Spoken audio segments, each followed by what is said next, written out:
যদি July August না হতো আরেকটা মাসে হয়তো বিএনপি আন্দোলন করে সরকারকে ফেলে দিত। মানে এই জুলাই আগস্টে ছাত্র জনতা মাঠে না নামলে বিএনপি নাকি আর এক মাস আন্দোলন করে হাসিনারে ফেলায় দিত। তার এই কথাটা কি জোক ছিল, কমিক ছিল, নাকি মায়ের পেটের থেকে লাফ দিয়ে পুরিয়া কইছে আমার বাপেরে আমি জন্ম দিছি? মানে অ্যাডভোকেট আব্দুল্লাহ আল মামুন, আপনার কি মনে হয়েছে ওর কথাটা?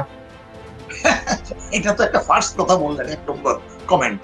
আর 2 নম্বর, ওনারা সালে মানে 15-16 বছর তো তারাই আন্দোলন খেলা খেলে হাসিনাকে বহাল তবিতে রাখছে। হ্যাঁ, আর এখন তারা নতুন কথা বলছে, এইগুলো খুব ফার্স্ট কথাবার্তা।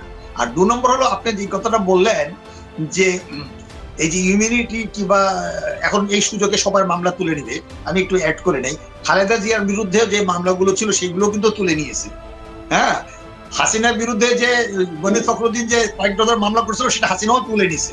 তখন কিন্তু বিএনপি বলছিল যে উনি যখন তুলছে আমাদেরটা তুলে নাও, কিন্তু জনগণ বলছিল আমরা সব মামলারই আইনানুগ নিয়মে এটার মেরিট দেখে এটা ডিসপোজাল হোক, এবং মিথ্যা মামলা করলে তার বিরুদ্ধে মামলা করা যায়। এখন প্রশ্নটা হয়েছে যে মামুন ভাই, আপনাকে একটা হাসির কথা বলি। ডক্টর মাহাথির মোহাম্মদের বিরুদ্ধে মালয়েশিয়া মামলা করা হলো। মেজর জালাল, আমি চাচ্ছি আপনারা দুইজনই আমার কথাটা মনোযোগ দিয়ে শুনেন। না, এর চেয়ে ভালো এক্সাম্পল ডক্টর ম্যান্ডেলা। নেলসন ম্যান্ডেলার বিরুদ্ধে উনি যখন হাজত থেকে বের হয়, ওনার এগেনস্টে 123টা মামলা, অ্যাক্টিভ মামলা। তার ভিতরে murder case, arson, attack, treason, এই ধরনের 123টা। আসসালামু আলাইকুম দর্শক, নতুন একটি খবরে আপনাদের সবাইকে স্বাগতম। আশা করছি আপনারা ভিডিওর শুরুটা দেখেই বুঝতে পেরেছেন আজকের নিউজটা ঠিক কতটা গুরুত্বপূর্ণ হতে চলেছে এবং ঠিক কোন দিকটাকে ইঙ্গিত করছে। তাই বলবো দর্শক, যারা ভিডিওটি দেখতে শুরু করেছেন তারা অবশ্যই নিউজটি না টেনে সম্পূর্ণ মনোযোগ সহকারে দেখবেন, তাহলে এই বিষয় সম্পর্কে আসল তথ্যগুলো জানতে বা বুঝতে পারবেন। তো প্রিয় দর্শক, আমি আর কথা বাড়াবো না। ভিডিওর শুরুতে আপনাদের যেই ভিডিওগুলোর অংশবিশেষ দেখিয়ে শুরু করেছিলাম সেই ভিডিওগুলোর বিস্তারিত আলোচনা দেখব। তবে তার আগে অনুরোধ, যারা এখনো চ্যানেলটি সাবস্ক্রাইব করেননি সকলে চ্যানেলটি সাবস্ক্রাইব করে পাশে থাকা বেল আইকন বাজিয়ে দিন, আর যারা ইতিমধ্যে সাবস্ক্রাইব করে রেখেছেন তাদেরকে অসংখ্য ধন্যবাদ। প্রিয় দর্শক, চলুন একটি লাইক দিয়ে আমরা ধারাবাহিকভাবে সবগুলো ভিডিওর বিস্তারিত আলোচনা দেখে আসি। উনি এই মামলাগুলোকে ঝুলাইয়া রাখলেন। যেদিন উনি ওথ নিবেন তার আগের দিন বলল যে Madiba, there was 123 cases against you. We all have to dismiss those cases before you take oath. আপনি কি জানেন ডক্টর ম্যান্ডেলা কি বলছেন? No. Courts is going to move on its own term. I don't want to impose anything on my behalf. Doctor Mandela বলছে, আমি কোনো রায় impose করতে চাই না, কোর্ট তার নিজের আপন গতিতে চলবে। আমার বিরুদ্ধে প্রত্যেকটা কেসকে রিভিউ করা হবে, কেসগুলো কেন হয়েছে, কোথায় হয়েছে, এবং দেখা গেল 123টা কেস ক্লোজ করতে মামুন ভাই 2 বছর নিছে। এবং এই 2 বছরে ডক্টর ম্যান্ডেলা 20 বার প্রেসিডেন্ট হিসাবে কোর্টে গেছে।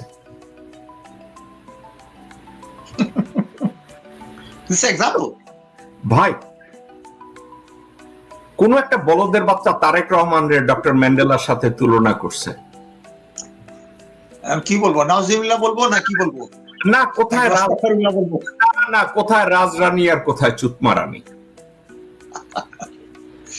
দেখো, ডক্টর মোহাম্মদ ইউনূস কি ডক্টর নেলসন ম্যান্ডেলা হতে পারতেন না?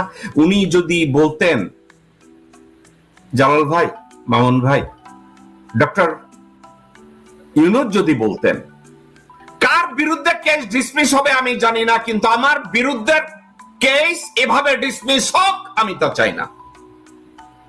উনি যদি বাংলার ম্যান্ডেলা হয়ে যেতেন, উনি বাংলার ম্যান্ডেলা হতেন, কিন্তু উনি ম্যান্ডেলা হন নাই। উনি কি করছেন জানেন? হাসিনা ভাবে তার বিরুদ্ধে কেস ডিসমিস করাইছে। ওনার ক্ষেত্রে উনি প্রমাণ করে গেছেন উনিও বণিকের সন্তান, উনি শুধু লাভ বুঝেন। আমি জানি, আই এম সরি যে আমি এই কথাটা বলতেছি। উনি ফায়দাগুলো নিয়ে প্রমাণ করেছেন উনি বণিকের সন্তান। আমি জানি না, আমি ভুল হইলে আমাকে ক্রিটিসাইজ করেন শেখ জালাল। ওকে, আমি একটা কথা আগে বলে নিই এটার সাথে, এই যে মির্জা আব্বাসের একটা না ভাই ভাই ভাই ভাই ভাই ভাই বললেন যেটা, এটা সম্পর্কে আমি বলে একটু। জালাল ভাই ও মির্জা না, আচ্ছা, ওর বাপের নাম আব্দুর রাজ্জাক, আব্দুর রাজ্জাকের বাপের নাম হায়দার আলী, হায়দার আলীর বাপের নাম কুদ্দুস আলী, কুদ্দুস আলীর বাপের নাম মনসুর আলী। ও যখন ঢাকায় আইছে ওর নাম আব্বাস আলী। রাইট, ওকে। ওই মুজিব শেখের বাপের নাম লুতুর রহমান, হ্যাঁ বাপের নাম আব্দুল হামিদ, আব্দুল হামিদের বাপের নাম হইছে নারায়ণ চন্দ্র পাল। এখন এই আব্বাস জাতে ওঠার জন্য চিন্তা করছে, ওর বাপ দাদার পেশা ছিল কবর খোঁড়া, গোরখোদক। খারাপ পেশা না, ভালো পেশা, সম্মানী পেশা। কবর খোদা খারাপ কিছু না। জীবনে মির্জা তো দূরে থাক, ওর নামের আগে লাগানো উচিত ছিল নিগাবান, চাকর, এই ধরনের কিছু। ওর বাপে আসিল দপ্তরি, হে দপ্তরিগিরি কইরা সংসার চলে না দেখে পুরি বেচা শুরু করছে আইডিয়াল স্কুলের সামনে। যেই মোসাদ্দেক ফালুল লাগে বিএনপি পরিবারের দেখা হইলো, ও মির্জা হয়ে গেছে। ইন্টারেস্টিং তো। এখন ওরে যখন আপনি মির্জা আব্বাস বলেন, যারা সত্যিকারের মির্জা তাদেরকে অসম্মান করা হয়। ওকে, এখন আমি বুঝলাম ব্যাপারটা। আমি তো পত্রপত্রিকায় যেভাবে দেখি সেইভাবে বললাম। তো ওনার বক্তব্যের কথায় আমার একটা কথা মনে হচ্ছে, পতিত সরকারের প্রধান শেখ হাসিনা, ওনার যে অবনতিটা হলো, যেরকম শেষটা হলো, এটার জন্য ম্যাক্সিমাম দায়ী তার মুখ। ইদানিং বিএনপির কিছু কিছু নেতার মুখটা কিন্তু ওই পর্যায়ে চলে যাচ্ছে, অতি চাটুকার এবং অতিরিক্ত কথাবার্তা, অবাস্তব অবান্তর কথাবার্তা কনফিডেন্টলি বলে যাচ্ছে। ভেতরে কোথায় যেন একটা মূর্খতা আছে আমি মনে করি। যদি এই মূর্খতা তারা আইডেন্টিফাই করতে না পারে এবং শুধরাতে না পারে, এইটার ফলও কিন্তু ওই হাসিনা মুখেই হবে, অতিরিক্ত কথাবার্তা। বিএনপি যদি হাসিনা সরকারকে বিতাড়িত করতেই পারত, তাহলে বাঁশবানে আম বাগানের নিচে ঘুমাতে হতো না। এতগুলো মামলা, এতদিনে যে আরো কত মামলা হতো, আন্দোলন তো দূরের কথা, তাদের লুঙ্গি সামলানো মুশকিল হয়ে যেত। Sorry to say this, I don't use this language, but that's the fact. তো এরকম অতিকথনের জন্য বিএনপি ক্ষতিগ্রস্ত হচ্ছে। একটা অতিকথন কিছুদিন বলতেন তাদের সেক্রেটারি জেনারেল, এখন উনি কিছুটা নিয়ন্ত্রিত হয়েছেন, কিন্তু বাগাম্বর বজায় রেখেছেন এই আব্বাস সাহেব আর একজন সালাউদ্দিন। আপনি তাকে একটা নাম দিয়েছেন, আমি উচ্চারণ করতে লজ্জা হয় আমার, যাই হোক। তো এই ব্যক্তি যখনই টিভিতে বা কোথাও একটা কথা বলে, তখনই আমি দেখি আশেপাশের লোকজন ওটা বন্ধ করে দেয়। They don't want to see his face. তো এই পর্যায়ে কিন্তু এখনই চলে গেছে। তো আমার কথা হচ্ছে, তারা যদি নিজেদের জবানটাকে একটু লাগাম না দেয়, তাহলে এই বিএনপির অবস্থাও কিন্তু আওয়ামী লীগের মতোই হয়ে যাবে। বিএনপির আওয়ামী নেতা জনাব ফজলুর রহমানের বিরুদ্ধে এনসিপি নেতারা এবার সরব, তারা জেগে উঠছে, তার ভয়েস রেজ করছে। আমি বিশ্বাস করি এবার ফজলুর রহমানের কিছু একটা হতে হবে। তবে এনসিপি নেতারা সরব, এনসিপি নেতাদের কনসার্ন আমল নিয়ে তারেক রহমান ফজলু পাগলার বিরুদ্ধে ব্যবস্থা নিবে, বিষয়টা এরকম নয়। ফজলু পাগলাকে উত্তম মাধ্যম দিতে হবে, তাকে রাস্তাঘাটে জুতা মারতে হবে বা এরকম অপমান অপদস্থ করতে হবে। তারপরে দেখা যাক যে বিএনপি তার পক্ষ নিয়ে ছাত্র জনতার সাথে মারামারি করে কিনা। শারজিস আলমরা আরো অনেকে ফজলুর রহমানকে যাই বলুক, এটা বিএনপি আমলে নিয়ে তাকে বহিষ্কার করবে বলে মনে হচ্ছে। চাপ দিতে হবে। আমরা চাই ফজলুর রহমানের রাজনৈতিক ক্যারিয়ার এখানেই শেষ হয়ে যাক, কারণ বিএনপি যদি তাকে বহিষ্কার করে দেয় তাহলে ফজলুর রহমান শেষ। আওয়ামী লীগের হয়ে আর ঘুরে দাঁড়াতে পারবেন না। বিএনপি বহিষ্কার করলেই রাস্তাঘাটে পোলাপান তাকে জুতা মারবে, এরপরে রাস্তা বের হওয়ার আর সুযোগ পাবে না এই কুলাঙ্গার, এই আওয়ামী ফেসিস্ট এবং ফেসিবাদের দালাল সাবেক ছাত্রলীগ নেতা, আওয়ামী লীগ নেতা। তো দর্শক, শারজিস আলম ফজলুর রহমানকে নিয়ে একটা ফেসবুক পোস্ট দিয়েছে, এটা অত্যন্ত তাৎপর্যপূর্ণ। শারজিজ যেটা বোঝাতে চেয়েছেন যে এই ফজলুর রহমানের দায় বিএনপি নেবে কিনা, বিএনপির মান সম্মান যাচ্ছে এই ফজলুর রহমান হাবিব সাবেক আওয়ামী লীগের বা বর্তমান এরা আসলে আওয়ামী লীগ এখনো বিএনপিতে অনুপ্রবেশকারীদের জন্য। কিন্তু না, এটার উত্তর হচ্ছে বিএনপি তারেক রহমান ইচ্ছা করে তাদের সুযোগ দিয়েছে, তারেক রহমানের অনিচ্ছায় তারেক রহমানের বিরাগভাজন হয়ে ফজলু পাগলা এবং হাবিবুর রহমান হাবিব এভাবে আওয়ামী দালালি করবেন, বিপ্লবের বিপক্ষে বক্তব্য দিবেন আর ফেসিবাদের পক্ষে অবস্থান নেবেন, মুজিববাদ প্রচার করবেন, এটা অসম্ভব। বিএনপির একটা গাছের পাতাও তারেক রহমানের হুকুম ছাড়া নড়ে না। এটা তারেক রহমান নিজে সুযোগ দিচ্ছেন। কেন? ওই যে আওয়ামী লীগ স্বাভাবিকভাবে এবার ভোটে নাই, আওয়ামী লীগের দেখেন এটা সার্জিসে বলেছে যে ফজলু পাগলার বক্তব্য প্রচার করে আওয়ামী বিভিন্ন মিডিয়া সেল, স্বাভাবিকভাবে আওয়ামী লীগের অনেকেই বিএনপিকে ভোট দিবে বা ফজলু পাগলাকে ভোট দিবে, যেহেতু বিভিন্ন জরিপে উঠে আসছে যে বিএনপির অবস্থা খারাপ। তারেক রহমান নিজেও বলছেন যে আগামী নির্বাচন হবে ইতিহাসের কঠিনতম নির্বাচন। বিভিন্ন জরিপ, যদিও এই জরিপের লক্ষ্য উদ্দেশ্য নিয়ে আমি আলাদা আলোচনা করেছি, জরিপের মূল কথা যেটা ঘুরিয়ে ফিরে জামাত ক্ষমতায় যেতে পারে, যদিও এখন দেখানো হচ্ছে বিএনপি 12%, জামাত 10.4%। এইসব সমীকরণ জামাতের যে প্রায় 2% পার্থক্য আছে বিএনপির চেয়ে কম আছে, এই 2% মেকানিজম করার কোনো ব্যাপার না। সাপোজ এই জরিপে চরমনের কথা নাই, তো চরমনের ভোট আছে বাংলাদেশে বাস্তবে 8%, তো ধরলাম 3%, তাহলে তো বিএনপি চাইতে জামাতে গিয়ে যায় চরমনের কি সাথে নিয়ে।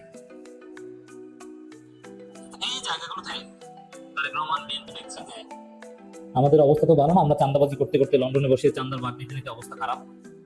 এখন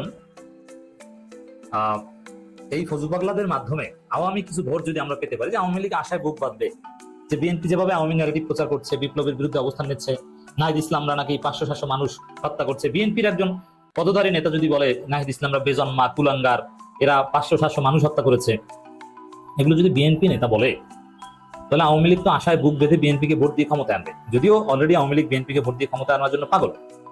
এর কারণ হচ্ছে আওয়ামী লীগ মনে করে ইউনূস থাকলে তাদের ফেরা সম্ভব না, আর বিএনপি ক্ষমতা আসলে অনিবার্যভাবে আওয়ামী লীগ চলে আসবে, বিএনপি জামাতকে ঠেকা দেবে, নানানভাবে আওয়ামী লীগকে আনবে। যদিও এটা ইউটিপিয়ান, এটা হিসাব নিয়ে উল্টে যেতে পারে, কিন্তু আওয়ামী লীগ এটা ধারণা করছে।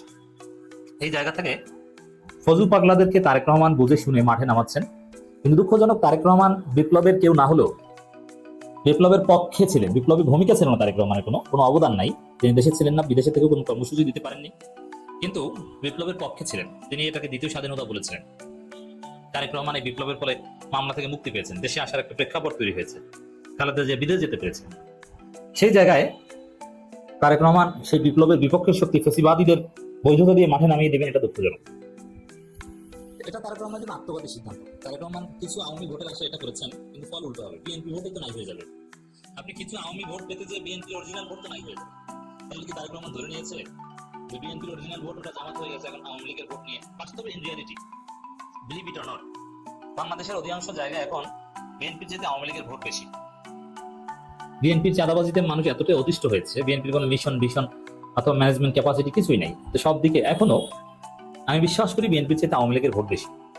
যদিও আওয়ামী লীগের ভোট যতই হোক নির্বাচনে তাদের অংশগ্রহণ করতে দেওয়া হবে না, এটা বিপ্লবী কথা, এখানে কোনো গণতন্ত্র মারাই দিলেও আসবে না। শারজিস আলম যেটা লিখেছেন, বিএনপি চেয়ারপারসন উপদেষ্টা ফজলুর রহমান একটা অনুষ্ঠানে নাহিদ ইসলাম সহ এনসিপির অন্য কেন্দ্রীয় নেতৃবৃন্দকে নিজের ফ্রেমিং এ ফেলে বেজন্মা গালি দিয়েছেন। নিজের ফ্রেমিং এ ফেলে মানে ও নিজেই হচ্ছে একটা বেজন্মা কুলাঙ্গার ফজলু পাগলা, আওয়ামী রক্ত যার মধ্যে আছে, ও তো বেজন্মা কুলাঙ্গার, ও জারোস, ফজলুর রহমানটা জারোস, অশিক্ষিত মূর্খ, কথা বলতে গেলে স্যাপসেটে, বুঝলেন এইসব বরিশালী কথা। এই হচ্ছে এই ফজলু পাগলা, একটা ইতর থার্ড ক্লাস, কি অসহ্য চেহারা, কথাবার্তা বলতে গেলে কি উদ্ভট লাগে, কোনো সভ্যতা ভব্যতা শিক্ষা কিচ্ছু নাই, কোনো এলেম কালাম কিচ্ছু নাই, এক্সেপ্ট খ্যাত গুরুখাত থেকে উঠে আসে এক বাটপার। একে বিএনপি চেয়ারপারসন উপদেষ্টা, আপনি চিন্তা করছেন বিএনপি কোথায় নেমেছে? নাহিদ ইসলামকে বলে বেজন্মা, কম পরিমাণ ইতর হলে নাহিদ ইসলামকে 500-700 মানুষ হত্যা করিয়েছে। এই আওয়ামী লীগের মুজিববাদী এখন বিএনপি ন্যারেটর অ্যান্ড ওরেটর। ফজলুর রহমানের মতো বিএনপি নেতা গত কয়েক মাস ধরে গণহত্যাকারী আওয়ামী লীগের হয়ে মাঠে সরব আছে। যে ভাষা বয়ানে বিএনপি প্রতিনিধিত্ব করছে, সে ভাষা বয়ান পুরোপুরি খুনি লীগের, এবং তার বয়ান খুনি লীগের মিডিয়া সেলগুলোই হরদম প্রচার করে যাচ্ছে। সিনিয়র রাজনীতিবিদদের আমরা সম্মান করতে চাই না, এসব পাগল ছাগল রাজনীতিবিদদের আমরা জুতা পিটা করতে চাই।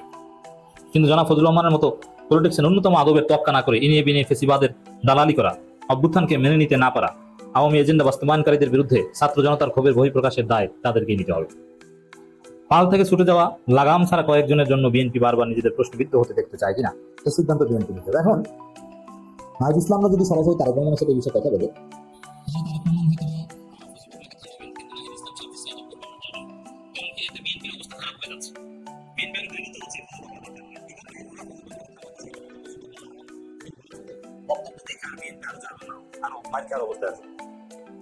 এদের স্টেটমেন্ট এবং এদের বিরুদ্ধে যদি আপনার ব্যবস্থা না নেন এবং বাংলাদেশের মানুষ মনে করবে তাদের দিয়ে আপনারা এই কথাগুলো বলেছেন, তাদের দিয়েই বলেছে, এতে কোনো সন্দেহ নেই।